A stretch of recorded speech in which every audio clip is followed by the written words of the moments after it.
Soviet union की अफगानिस्तान में फौजी मुदाखलत के बाद अफगान अवाम का भरपूर साथ दिया है।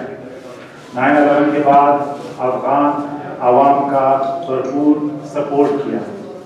अफगानिस्तान में अमेरिकी फौज की मौजूदगी में भी पाकिस्तान को दहशतगर्दी का निशाना बनाया जाता रहा, लेकिन अफगानिस्तान में तालिबान इंतजामिया के आने के बाद पाकिस्तान को मुसलसल दहशतगर्दी का निशाना बनाया जा रहा है। बाद शरपसंद और गुमराह अनासिर पाकिस्तान में आम इंतखाबात को सबूताज करने की धमकियां दे रहे हैं। पाकिस्तानी रियासत और आवाम इन गिदड़ बत्तियों से डरने वाले नहीं, लेकिन अफसोस है कि शरपसंद अनासिर अपने मोहसिनों के खिलाफ हर्जा सराई कर रहे हैं।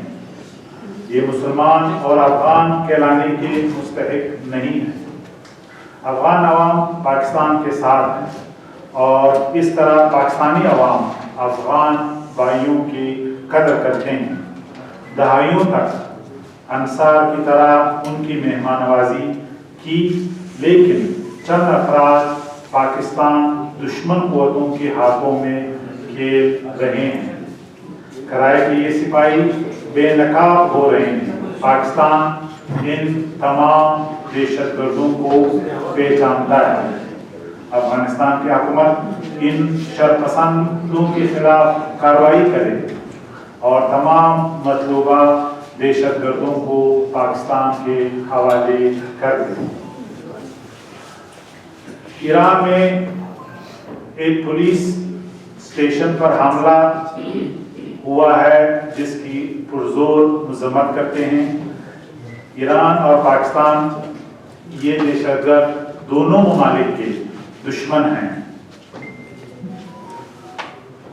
यहाँ बलूचिस्तान की मोअज़्ज़िज़ अदालत ने फेक आईडीज के पिटिशन में एक फैसला किया है जिसमें कहा गया है कि फेक आईडी या आइडेंटिटी थेफ्ट का जो क्लेम है उसको प्रूफ करना गवर्नमेंट की जिम्मेदारी है, ना कि बोगस आईडी कार्ड बनाने वाले की। ये पिटिशन जो एक कासिम नामी शख्स ने फाइल की है में कहा गया है कि गवर्नमेंट यानी नादरा जो बोगस क्लेमेंट्स और उनके कार्ड्स को ब्लॉक किए हैं उनको प्रूव करना ऑनस उन लोगों पे नहीं है जिन्होंने हमारे सिस्टम को रिग किया है, जिन्होंने इस सिस्टम को कॉम्प्रोमाइज किया है और आइडेंटिटी कार्ड्स बनाए हैं और उसी बुनियाद पे बहुत से लोगों ने पासपोर्ट बनाए हैं। ये फैसला खतरनाक हद तक हमारा जो एफर्ट है जिसमें हम बोगस आईडी कार्ड्स को ख़त्म करने के लिए दिन रात हमारा सिस्टम काम कर रहा है, उसके लिए एक सेट बैक है और ये एक पेंडोरा बॉक्स खोल देगा। कल कोई भी क्लेमेंट लिजिटमेट दावा कर सकता है, लेकिन दुनिया में कहीं भी इसकी मिसाल नहीं मिलती।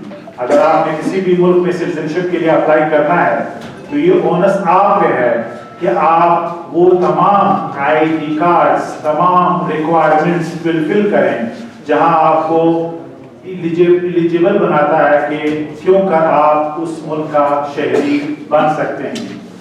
लिहाजा हम सुप्रीम कोर्ट से अपील करते हैं कि वो इंटरवीन करें और इसी तरह लीगली हमें ये फैसला इम्प्लीमेंट कराना है, लेकिन हमारा राइट है कि हम इसके खिलाफ सुपीरियर कोर्ट जाएं और इसको चैलेंज करें। Thank you.